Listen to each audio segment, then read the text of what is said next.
Serious question. Is money ruining your relationships? It's Brian Preston, the money guy. Brian, I am so excited about this show because one of the things that none of us can avoid in this world is how we interact and how we relate with other people. And so the better we can become at that, the more we can practice and hone in on that skill set, the more fulfilling that our interactions with others can be. And there are some right ways to do relationships and there are some wrong ways to do relationships.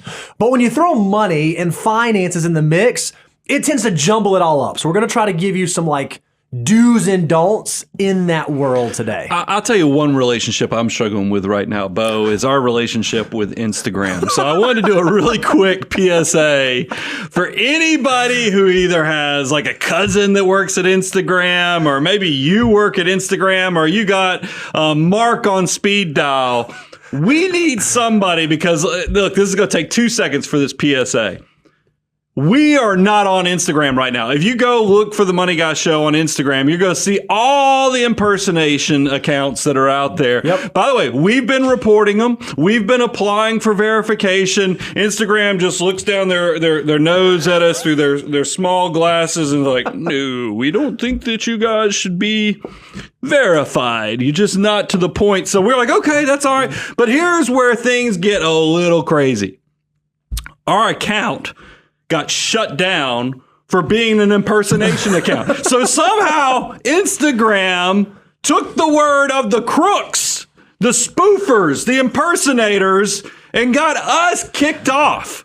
Give me a freaking break. I mean, who's running quality control over there? So I'm going to give you the first disclaimer. If you follow us on Instagram, or like Adam just said, if we or someone looks like us starts following on Instagram and they start interacting with you, asking you to WhatsApp us or go buy Bitcoin or go do any of these things, that's not us. We generally don't make it a habit of DMing people that are on Instagram following us. And if we did, it's going to sound like us. It's not going to sound like some robot trying to get you to go buy something or go do something. So if you get that sort of interaction, or if you see one of these accounts, it would help us a ton if you would go report them to Instagram that they are an imposter account. Better yet, help get us up on Instagram. There we go. I mean, how in the world are we kicked off for being an impersonation account when go look at the notes on the file? We've asked for verification.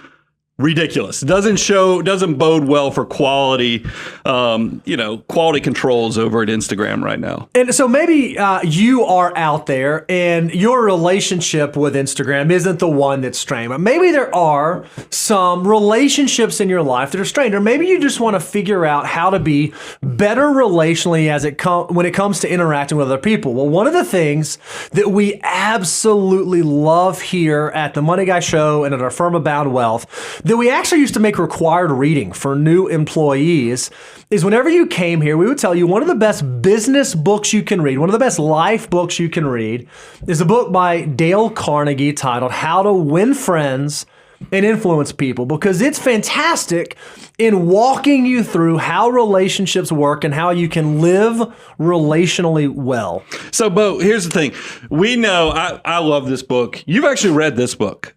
But you are big, but I want to help people because we hear about this book all the time. We summed it up in just one slide with 3 things. It's not everything. There's a lot in this book. I would encourage you, if you want to be not just better at business, but being a better spouse, a better parent. This book is really good because it kind of helps you understand behaviors and human nature. But here's 3 points that you can learn from this. Yeah, so the first one is be interested. When it comes to other people, you have to genuinely be interested. So listen to what they have to say, encourage them in their endeavors, let them talk. Make sure that you are genuinely curious about the other person, the other person's point of view. I think that's a fantastic life lesson that we can take into every relationship that we have. The second point is avoid criticism and quickly admit your own error. So don't be quick to throw stones at someone or to figure out why they're wrong. And if you actually find that you're wrong in whatever circumstance there is, admit that quickly. And you're going to be amazed at how valuable that can be to the overall relationship equity. And then the third thing, this was just a lesson kind of from the book, is praise others when they're doing things right. Praise others when they're doing well. Everyone, I think, likes to get a little scratch behind the ear, a little pat on the head. So make sure you tell people if they're doing something good, doing something well, that they are doing that. If you can just kind of master these three things in your relationships, you're going to set yourself up for some pretty decent long-term success. So, I mean, the takeaway for me is relationships are everywhere. I mean, they're super important. How you deal with people. There's so many studies that come out say, yes, your technical ability at work is important, but also the relationship you have with your coworkers. And it's far reaching to everything. So we wanted to kind of cover what are we going to be talking about on today's show. The first thing is relationships with your employer. Yeah, it's really, really interesting. All of us at some point in our life likely have had to have a boss. We've had to work with someone who is in control over our livelihood. And why is this important? Because according to Pew Research, of workers that quit their job in 2021, 63% said low pay was a factor in their decision. So if low pay is an issue, or if pay in general is an issue, there probably needs to be a way that you can communicate that and talk with your employer about there. And there are probably some right ways to do that and some wrong ways to do that. So we're going to unpack that. And then talk about significant others, your spouse, your boyfriend, girlfriend. We have found out that 59% of divorcees said money or financial issues was a driver of that chaos and concern. Yeah, in this experience research they did, 54% of respondents said that their spouse spent too much money, and 53% said that they just were not financially compatible with their former spouse. And that lack of compatibility is one of the things that led to the divorce. So if your goal is to have a cohesive, successful relationship with your significant other, perhaps you ought to have the money thing figured out. So we're going to unpack how to interact and what to do and not to do as it relates to money with your spouse. And then we talk about this because realize I've got a daughter who's about to graduate from high school, how to have that healthy relationship with your children, as well as also your older parents. That's exactly right. And we're going to kind of dive into some of the details around how kids, both young and old, can have a huge effect. So Brian, let's kind of jump in with the first one. I think this one is super, super relevant right now because out there on social media, it is not hard to find someone telling you how you should be impacting your wage. I mean, we know that right now, presently, inflation is taking place. And in most areas, it seems like the cost of goods is increasing faster than the cost of wages. And so that's causing some pain, some turmoil. And a lot of folks out on social media have a suggestion for you. They're telling you how to solve this, how to go out and fix this problem. Well, yeah, a lot of people are saying, hey, go ask for a raise right now because there's wanted job postings everywhere. Go ask for a raise. We wanted to kind of jump into this and tell you the right way and the wrong way to do things. So with that, we went on TikTok. We found this video, and this is what one gentleman says that you ought to do. If you're worried that you are thinking that you are underpaid, this should be what you do. You should leave where you are right now and go into your boss's office and tell him you want a pay raise today, or you're going to quit your job and go find somewhere else to work. Ultimatum. Now, I know that sounds crazy, but the reason why most people are not going to do that is because they don't understand this very simple thing that I am about to share. If I asked you how much money you make on your job, you could tell me. But if I ask you how much money do you make for the company, could you tell me? The reason why you're not going to go ask for a pay raise, or most people won't, is because they can't quantify their worth. They don't know their value. But if you knew that you made the company $1 million a year, you wouldn't settle for $12 or $15 an hour. You would settle for a lot more money. Ask for the So this is basically what he said. He said you should march into your boss, march into your employer and say, hey, right now, today, give me a pay raise or else I'm going to leave.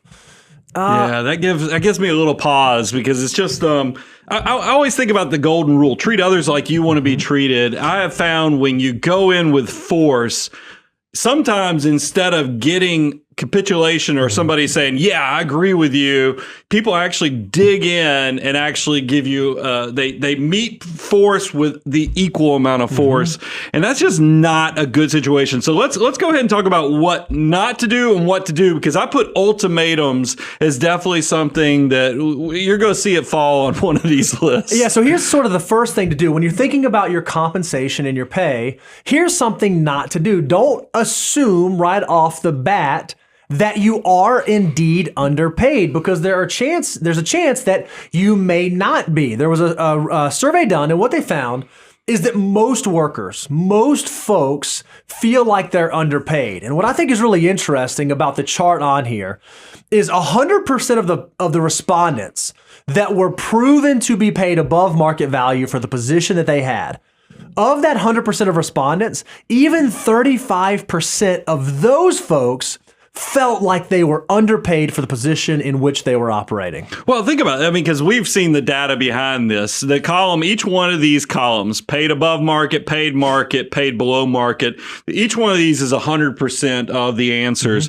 And I thought it was interesting. The paid above market, only 21% felt like they were making above market. That means that 79%, even though they're being overpaid, felt like that they were behind. I mean, that shows you a bias right there. Same thing. People who paid truly market value, 64% said that they're underpaid. And then it carries over. So this ties back to, and we're going to talk about on the do column, what you should be working on in the background. You better do your research. Do your homework before you create a very uncomfortable situation with your employer. Yeah, I think it's human nature. We all feel like perhaps we're more valuable than we are being recognized for. But what's beautiful is there are resources that you can use. If you don't trust your emotions or trust your instincts, and I would even be careful trusting your peers, because sometimes hearing what they're making may not actually be the truth. It may not be reality, but you can go out and look on the Bureau of Labor Statistics and you can find wage data by area of the country as well as by occupation.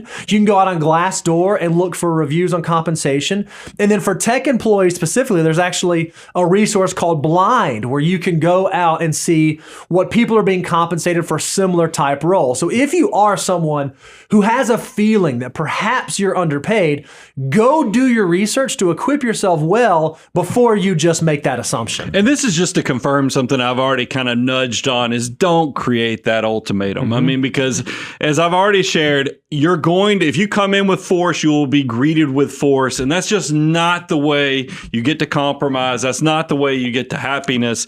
Don't create an ultimatum situation. And, we've had this experience happen in the past, right? Where we've had someone, we've had people try this in different avenues in different areas, try to do this, say, hey, I want you to do this or else I'm going to do this. Well, one of the problems that you run into, as we've seen it with clients and other folks, is that there's a chance, while you may think it's a small chance, they may choose the other option. You may say, hey, I want this or I'm going to quit. And your employer may say to you, okay, well, that's, we'll go ahead and accept this as your resignation. And then you're kind of stuck where you have to figure something else out. So there's probably a better way to do that. But before we get on the what to do's, another thing to remember when it comes to your job is don't only think about the money.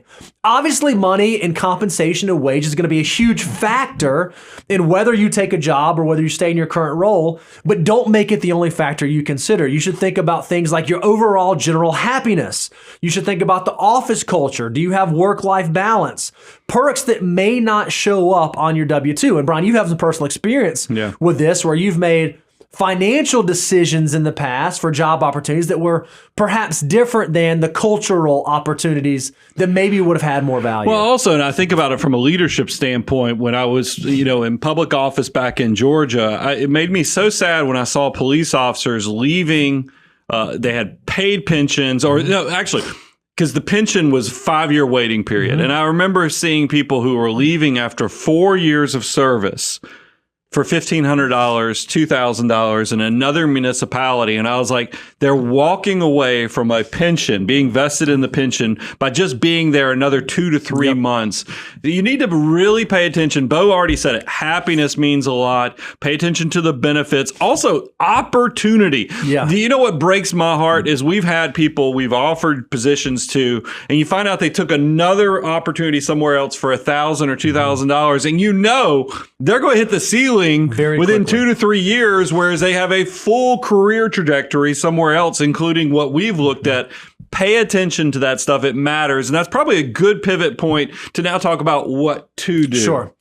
So here's the first thing. Communication makes a lot of sense. Don't walk in with an ultimatum, because with an ultimatum, you have already had the entire conversation in your mind. You've already said, this is what I'm going to say. This is going to be the outcome. This is how it's going to play out.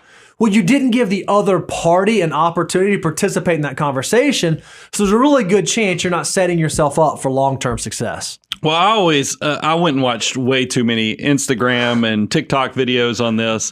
And the few that, there were some out there giving good advice. And here's something that was pretty consistent was if you are happy with your employer, if you love your job, go tell your employer, hey, I absolutely love where I'm at. I just would love to talk with you about what are things going to look like in 3 to 5 years? What are the opportunities? What are things that I need to be doing in the background to help me get there? There is nothing wrong with putting, you asked earlier, a spoonful of sugar definitely helps with all these type of relationships, communication.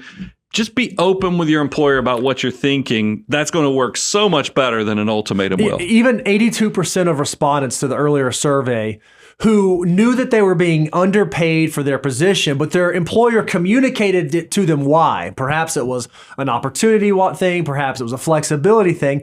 They were still satisfied and happy with their work. However, employees who were paid at the favorable wage or paid above market, if the line of communication was not open, they were still not satisfied with their work. So money alone won't solve the problem. Just getting the higher pay, just getting the higher compensation often isn't the thing that makes the employee, that makes you feel valuable. You want to have the communication around what your career trajectory looks like, what opportunities are present, and how valuable you are to the organization. Am I doing a good job? Am I doing a poor job? How can I improve? So if you can have those constructive conversations with your employer, you may be amazed to find the money has a way of showing up. Yeah, and that's also a good segue into what I like to say. Good communication leads to also creating win-win scenarios, Bo. And I want to give you a compliment. I like to call you the Brian Whisperer because, you and I have worked together for a long time, and it's one of those things where you were employed, but now you're business partner with me, where we own businesses together, multiple things. And I think that the thing that you always did so well is when you were doing your Jedi mind tricks to get more economic opportunity for yourself, you were always presenting it in a way that how could it also benefit my businesses? Or how could me giving you more responsibility or you take on this extra project, it was actually going to make the organization better. It really was a win-win. So it was in a positive way. And Dale Carnegie would have loved this because it was not only helping yourself, but it was helping the organization. Who can get mad at that when you have a win-win situation? So much of the advice I found out there on social media was basically all about you, and you are not the son. I think that is important to understand, no matter if you're talking about relationships with spouses, with children, as well as with your employer. You are not the son of this universe, so you have to figure out how everybody's working together and you create that win-win situation. Yeah, I think if you're in a current role and you're trying to figure out how you can go out and make more money, I would learn how to be what I call a problem seeker in your organization. Whether it's a small business or a giant organization, go find what problem they have. Is there a problem with a vendor that you can't get reconciled? Is there some software issue? Is there some operational issue? What's something you can lean into? And then go ask your employer, hey, I notice we keep having this issue. I would love to be able to take on the responsibility to see if I can't solve this for the organization. Would you be okay if I do that? Here's how I think I'm going to attack and approach it. Do that, add value to the organization, create a win for the employer, and then it's really easy to say, hey, just, I've done this thing and I've taken on this responsibility and we solved this problem. How would you feel about an additional title or additional pay raise or whatever that thing may be for that value that you've added. And I think that's a huge, huge win-win scenario. I've already kind of alluded to the fact we have businesses together. I think it'd be crazy not to use this platform to tell everybody, hey, we're always growing the team here. So if you don't go check out, you can go to Abound Wealth. We have a whole careers section here where you can check out where we do have 3 positions currently available. Go check it out. You never know. We have had so many employees come from team members become from the Money Guy show. Just like we get prospects, we also get, Abound Wealth and Money Guy employees directly from the family as well. I love it. Go to aboundwealth.com and you can check on the Work With Us career or the team careers page. You can go to Money Guy and see that as well. All right, Brian.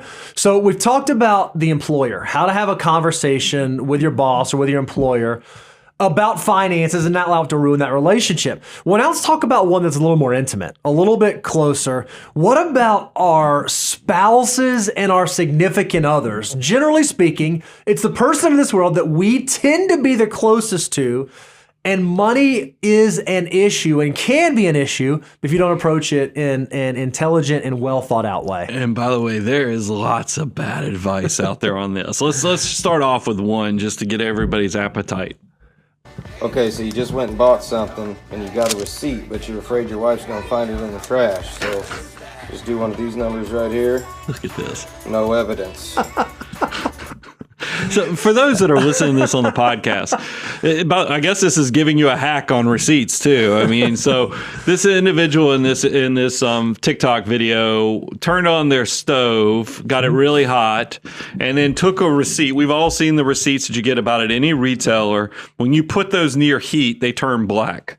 He's like, so you don't have to worry about your significant other or spouse finding the evidence. This is horrible. By the way, I watched a lot of videos on this when the content team was researching this, and there's an entire industry on how to keep secrets. And what I was surprised about is how many came from a position that this was a positive behavior. Is that because there was one video in particular that I watched where she was saying, I'm going to keep compiling this money in this secret account. It's going to protect me in case my spouse does something I don't like and I need to have essentially a financial scat bag. And then, or if he does something so bad that runs us aground financially, I'm going to be able to surprise him with my secret account.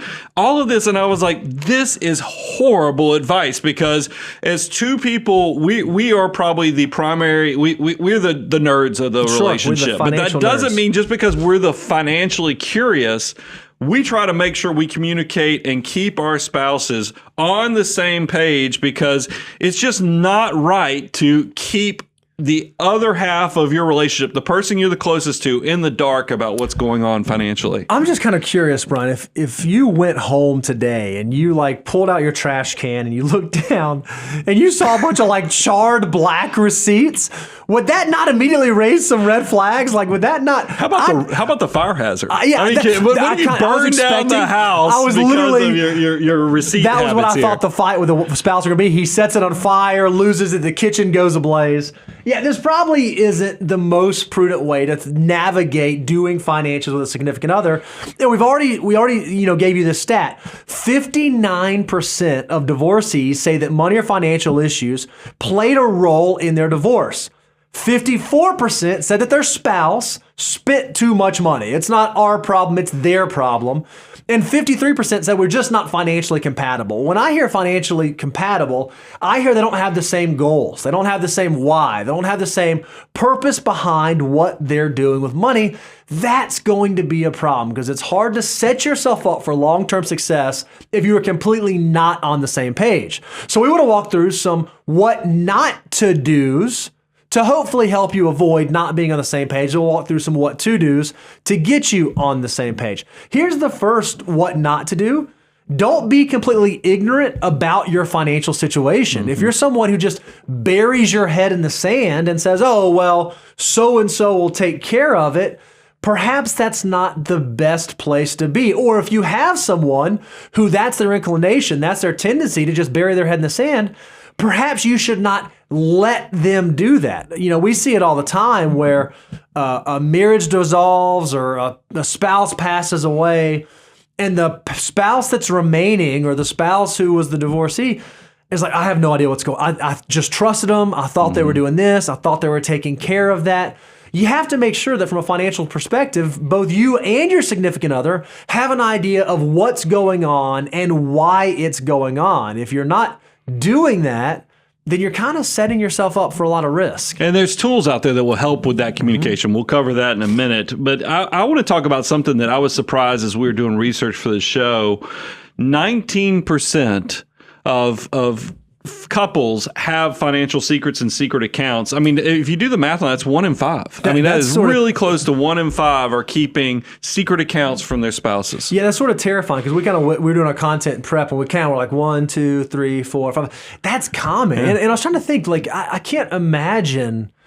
Now, don't mishear us. We have clients and we interact with folks who make the decision as a couple to keep separate finances. Yeah. I have a my account, I have a your account, and then we have a us account.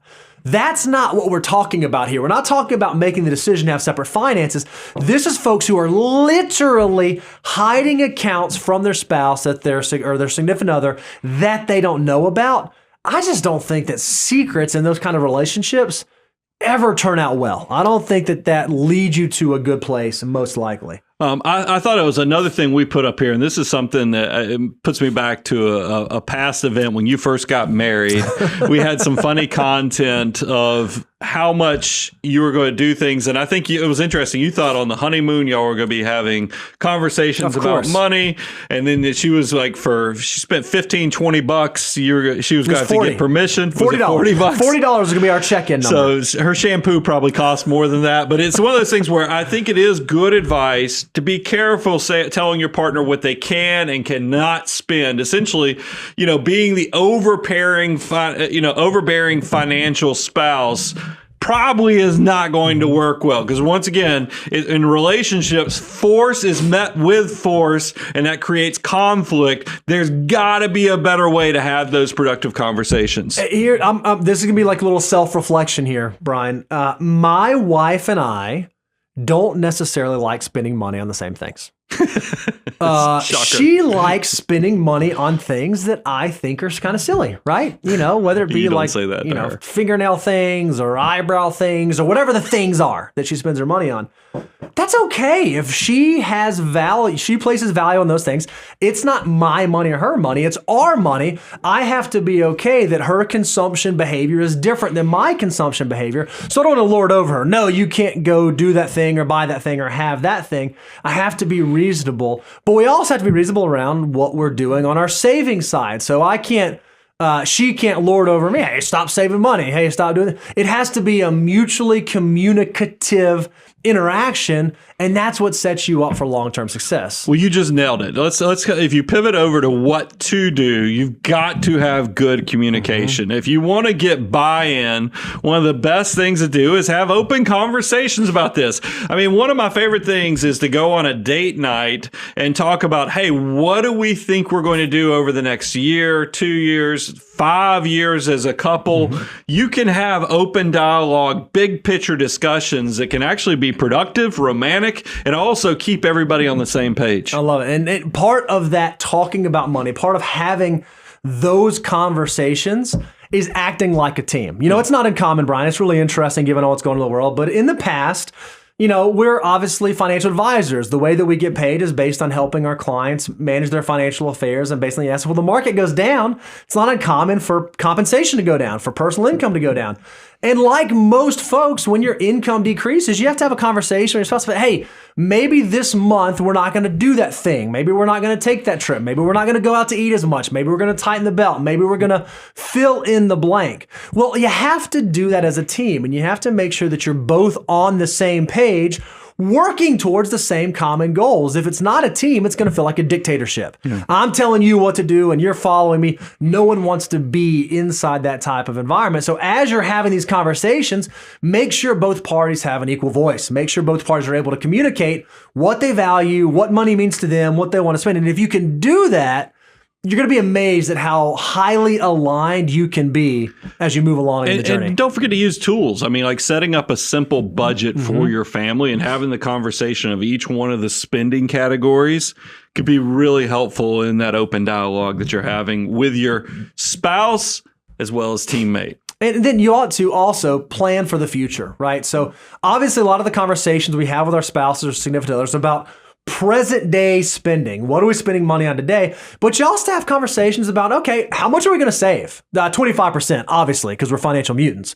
But where are we going to save that to? And what are we saving for? And what's the goal? And have we made sure we've taken care of all the other things in our financial life that matter? Like, have we done our wills? Do we have life insurance in place? Do we have powers of attorney? Have we done all the things that a highly functioning, highly efficient financial team would do? So you have to make sure, if you want to not let money be a barrier in your relationship, that you're having those conversations, you're working through those things. And I teased this earlier. I think it's also take advantage of all tools available. One, we have, if you go to moneyguy.com, or actually learn.moneyguy.com, that's right. We have a perfect resource. We have a net worth tool that is, if you're trying to take inventory of what you have, what you owe, and how it's all coming in and interconnects with each other, that is your net worth. That is the dashboard for your personal finances. Creates a great opportunity for you and your spouse to have good open dialogue, plan for the future, all the things Bo was covering there. Even the budget discussion can be had as you're using a tool like the net worth tool. Don't miss out on that opportunity, because that's what Bo and I both use with our spouses. My wife would tend to be the ostrich, right? She just like finance. She's way more creative. She doesn't love the like dollars and cents stuff. But when I do our net worth statement every year, and I show this to her, and I show her our net worth over time and our journey to abundance, and I show her our footnotes page where it has all of our life insurance and the kids' college accounts and the disability insurance. And she knows that if something were to happen to me tomorrow, she has this single document that will help her pick up the pieces. It won't replace me, but at least lets her know where everything is, what we have, and how she can get to it.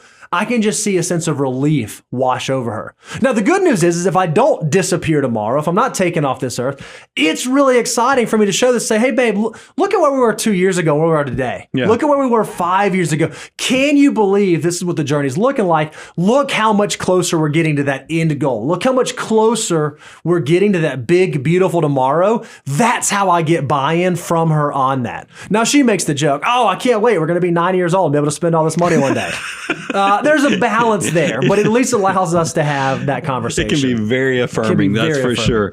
So let's talk about, because I will tell you, being wealth managers by day and having, because we both come from humble beginnings, but we have our children are kind of being raised in households that are completely different from the households we were raised in.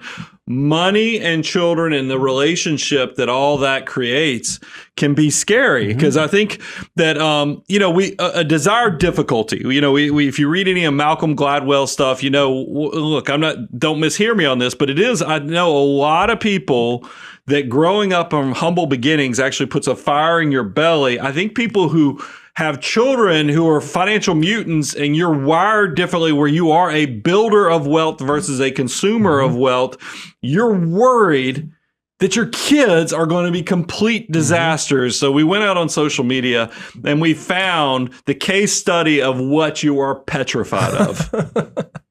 10-year-old daughter Nicolette is extravagant, spoiled, and bratty.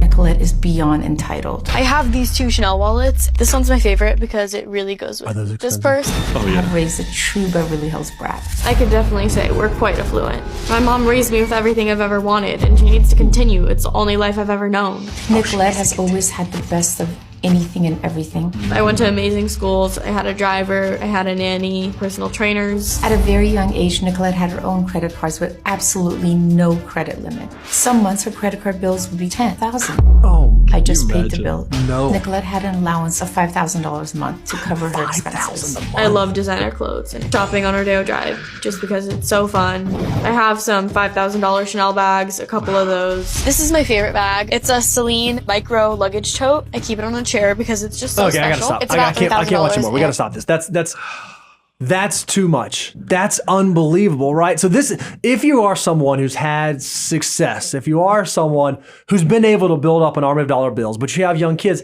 this is the thing that you worry about. Me and you, Brian, talk all the time about how, you already said it, our children are going to have, Lord willing, a very different childhood than we had. The thing that I worry about is perhaps the childhood that I had growing up from extreme poverty and a lot of sacrifice and a lot of scarcity is not the childhood that my kids are going to grow up in. But I'm nervous because what are the things that I can do to not let my girls fall into that Nicolette path? I think you can tell a big influence on my financial career from finding the Millionaire Next Door book in the mid-90s, and so much so that the signed copies on set here is that there's 7 factors of wealth according to the Millionaire Next Door.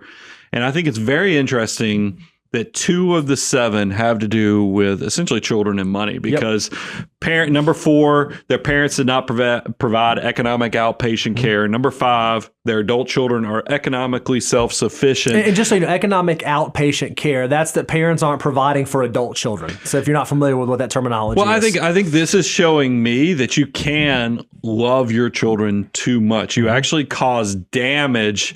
I mean, that's what economic outpatient care is. And there's all kind of research on this, is that you take 2 children, the one that's super independent, and then the parent tries to boost up the kid that's underperforming by throwing more resources at them. It doesn't actually help. It actually can impede their progress, their ability to build independence, their ability to develop skills. It's very counter to the whole love that you just want to make sure your kids don't have a want. But that can be a very scary thing, and that's with relationships. You have to pay attention to this knowledge. And if you look at the data, this is according to Magnify Money. 22% of adults receive financial support from their parents. 22% of adults were not able to actually fly the nest, fly the coop. But it actually goes both ways, right? Because this was a New York Times article. This was a number of years ago. I can't remember what year it was. It was probably less than 24 months. It was probably 24 months ago. It says, "My retirement plan is you." Americans without retirement savings, Americans who have not been doing what they need to do financially, are increasingly moving in with their millennial children. Could you imagine one day saying to Avery, like, "Hey, Aves, so happy that you're doing so well in life. Congratulations. Me and Mom didn't plan at all. We're going to move in with you. We're going to come live in your basement." Hey, you remember that MacBook I gave you? Surprise! Gave you the skill set. Now moving in the basement. That is, and we don't want that. We want everything to be positive. So let's kind of talk about what not to do. The first thing is, you've got to make sure your children understand the difference between needs versus wants. And if you're giving them everything that they desire, that's giving them all the wants they have, like we showed in that example where designer handbags, any car that they want to consider a $5,000 a month allowance. I mean, it just sounds weird coming out of my mouth. Their connection with money is going to be so distorted. They're not going to know a value of $1 and not know how hard it is to create wealth as well. So you're setting them up to be a consumer of wealth versus a builder, and that's a disaster in the long term. And look, I think you can do this with little things, right? Like, this is a really simple example.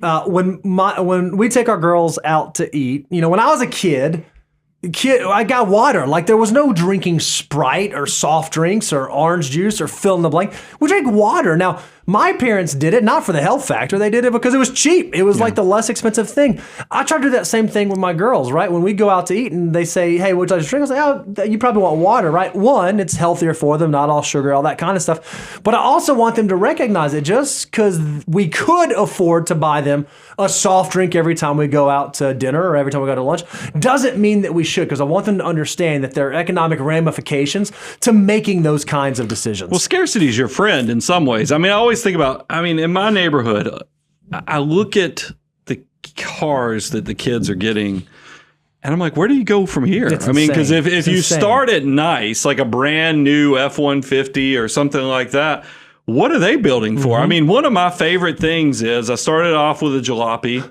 And then when I got my first job, I got a Slightly nicer better jalopy. that I paid for myself. And then when I bought that first nice used car, that then transitioned to my first brand new car, which wasn't luxury or nice. But then when I got the first luxury car that I bought for myself, I mean, there was a whole journey that felt very fulfilling and created a lot of happiness for me. If you, like in that example, there's another clip we didn't choose. She was looking at G-Wagons as a high school student. And then there's a McLaren in our neck of the woods that I know is driven by a high school kid. It's insane. And I'm like, what are these parents thinking, giving them everything because the relationship with money is broken, as well as the happiness of desiring, building, growing, and then reaching the other side of the journey.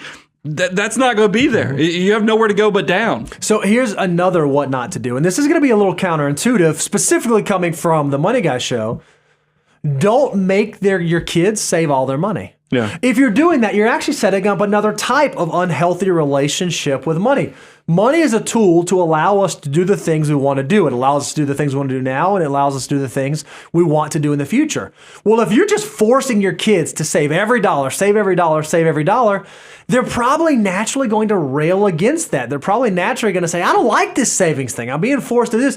This isn't something that I find valuable. So you got to figure out a way to find balance. You got to figure out a way to not create that type of environment. Well, I always think about college. When's the first time you have true freedom? And this isn't necessarily money, but you will see what I mean by this with being too overbearing with your guidance on anything is all the people that I knew from college that went hog wild. I mean, meaning had no discipline, were skipping classes, staying out at the bars because it was the first time, whereas you typically came from very overbearing parents, meaning that there was no semblance of them making the critical thinking or knowing how you balance discipline and so forth, that they really did go hog wild with the whole thing. Same thing happens if you're too overbearing with how your kids are supposed to save their money, you will foster a rebellious behavior environment. It's better to teach them the skills so that they can start making good decisions as they get older. And then here's the last what not to do. Don't sacrifice your own financial future for your kids. It's so counterintuitive because we all want to provide and protect and take care of our children. But there's a reason when you're on an airplane, they tell you got to put the oxygen mask on yourself before you can put it on your kids. You cannot actually help them in the way they need to be helped if you are sacrificing your own financial foundation for their benefit. So make sure you're not doing that. Make sure you are setting an example for them of the right way to use money, the right way to approach money, the right way to make financial decisions, and you'll be doing more for them than by just handing them a blank check. Well, let's talk about what to do, because I hate being just only negative, not giving the positive side of things. I think the first thing, don't be scared to have conversations with your children, even starting at a young age. That open understanding with how a dollar is earned, how a dollar is saved, how a dollar is invested is going to pay off tremendously in the long term. If they are feeling like, hey, we're flush, this is easy, they'll never have that healthy relationship with the resources. Yeah, and if you want to get them excited about it, help them understand the eighth wonder of the world. Help them understand compounding interest. We actually have a deliverable. You can go to moneyguy.com/resources. And this shows our wealth multiplier for young savers, meaning maybe you have a 6 or 7 year old and you're having your first conversation. You know, I didn't even tell you. It's amazing. My daughter lost her second tooth at Disney. We were at Disney last week. And it was so amazing. Would you believe, not only did the tooth fairy bring my daughter $2 because it was her second tooth, Mickey Mouse actually had a signed letter with a little tooth necklace. Oh, that wow. the Tooth Fairy brought. So I think Tinkerbell talked to Tooth Fairy and they brought it. So I had to have a conversation with my daughter around, okay, what are we going to do with our $2, right? How are we going to handle that? I haven't quite gotten there because she's not quite 5 yet. But I would love to tell her, do you realize, sweetheart, if you took one of those $2 and we put that to work for you today, that $1 can turn into $394 for you by the time you get to retirement. That's how powerful it can be. You can use these tools, especially if you have like a young child in your house who's doing chores or babysitting or fill in the blank. Show them, hey, if you're a 12-year-old, if you can just save $40 a month starting right now, by the time you get to age 65, you'll be a millionaire. That kind of stuff will set in and it will get them excited about becoming financial mutants. Well, I'm entertaining myself because I'm sitting. This is the problem when you tell me stuff I don't know, because I'm sitting there wondering, is the tooth fairy going to pay in a linear fashion or exponential, meaning that the first tooth was $1, the second tooth is $2. Does that mean the third tooth is going to be $4, and then we're going to go $16, and then we're going to? Do you see how this is all kind of growing upon itself? She will conquer the world by the time she has all of her baby teeth out. I don't want to pretend to know how the tooth fairy works. Here's what I know has happened for her older sister. At about 5 teeth, it started getting kind of expensive. We've ceilinged. So Tooth Fairy, I think, kind of went and started getting some little toys or maybe like a lollipop, something like that. So I don't think it's going to continue on in that fashion, but who knows? Tooth Fairy does what Tooth Fairy wants. I think the big takeaway, moneyguy.com/resources. Right. Look at the wealth multiplier. Get them excited about money, because that leads to then encouraging them to earn extra money. I got to tell you, one of the greatest things that as my daughter's about to go off to college, her getting a job. I mean, she is such a much more effective communicator. She understands how crazy the real world is because she is working at a fast food joint. Yep. Working the cash register at a fast food restaurant has helped her. Now, look, she could go get another job that would pay her more money. And she could come work here and probably make more money, but I want her to get that real life skill set with the general public of dealing with money, with taking orders from people, dealing with the crazy of society, and actually building the appreciation of what work can do. It's been very powerful for her. And then I think this is another great thing you can do as your children get older. Let them have some real world opportunities. With my kids, once they get old enough, or my oldest got old enough, when she gets money, we have a give, save, spend piggy bank. Now, I haven't got to investing, and I don't have her picking out any stocks or anything like that yet. But she knows every time she gets money, a part goes to give, a part goes to save, a part goes to spend. You gave your daughter a very real world, real life example of how to purchase an automobile. Yeah, well, there's multiple. I mean, I made, if you're curious, what have I done since I have a daughter who's 18 years old, is I made her pay for half her car. Yep, I mean, so that means, and look, you realize a kid working fast food and babysitting and stuff, that you can't go buy a new car with that much money. I mean, you have to go buy a car that doesn't have the latest and greatest safety things. And that was a real hard decision, saying, hey, I can afford to go buy her the latest and greatest, but is that the right thing? I chose no. I'm going to buy her the 12, let her buy half of a 12 to 14-year-old car and learn how this whole concept works. And I think it's been very healthy, because then that leads to the second point of real world opportunities. I do a dollar for dollar match on her retirement funding. So she has a Roth IRA that I have been, ever since she started working, I'm giving her a dollar for dollar match. By the way,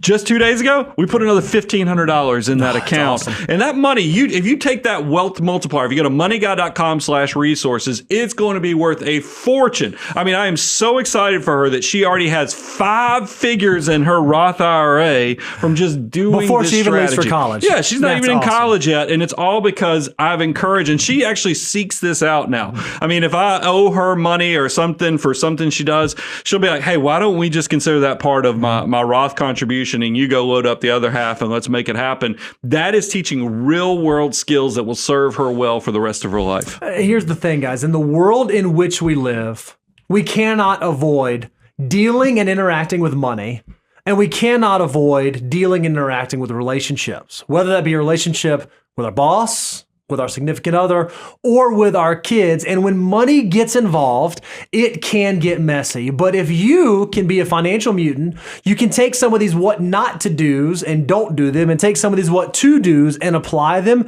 You will be amazed at how much more fulfilling those relationships can be around each of those areas and around money. I think it's important also to review the tools that can help you with this. I mean, that we've covered 2 today. Go to moneyguy.com/resources. All of our free deliverables are there. We talked about the wealth multiplier. Yep. I mean, there's all kinds of, you can always discuss the financial order of operations. Go check that out. And then if you want a deeper dive on some of the tools, go to learn.moneyguy.com. And we have both our net worth tool that is great for communication with your significant other. And then also we have the full financial order of operations course, so you can make sure you are using the next dollar in the most appropriate way and truly looking for a way to turbocharge and amplify your wealth building journey. If you want to think about how to complete the abundance cycle, maybe even hanging out with us for a while, you've learned about what we do, you've applied it to your financial situation, and you're thinking, man, now is the time to take the relationship to the next level. I need a little bit of help.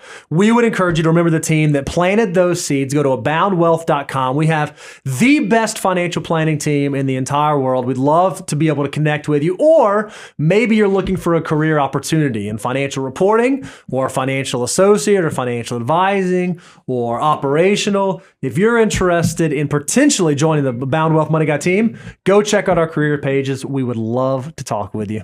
Guys, I'm your host, Brian Preston, Mr. Bo Hansen, Money Guy team out.